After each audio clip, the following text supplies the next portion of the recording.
wangu waguhange amaso,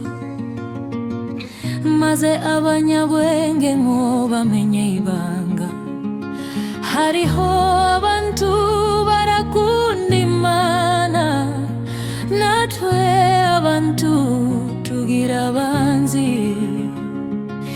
Ibyaremwe byose bigira abanzi, hari icyo nabonye kitagira umwanzi.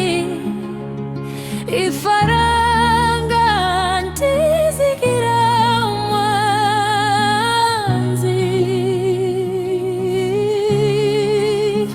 Iyaba uko dukunda amafaranga, iyaba ariko twese dukunda Imana yaduhaye ubuzima.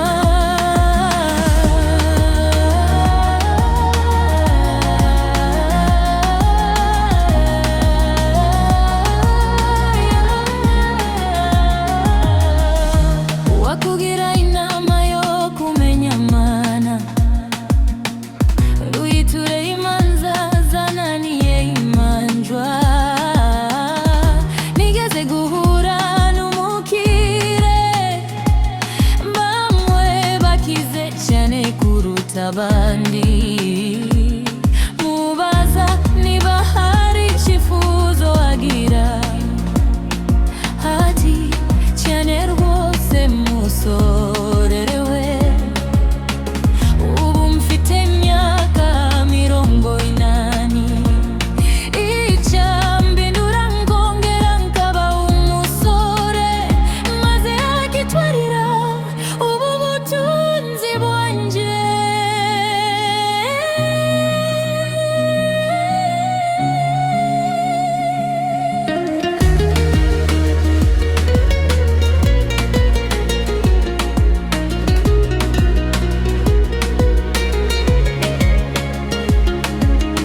Unyundo bukarira agakura yitotomba, kandi agapfatanyuzwe.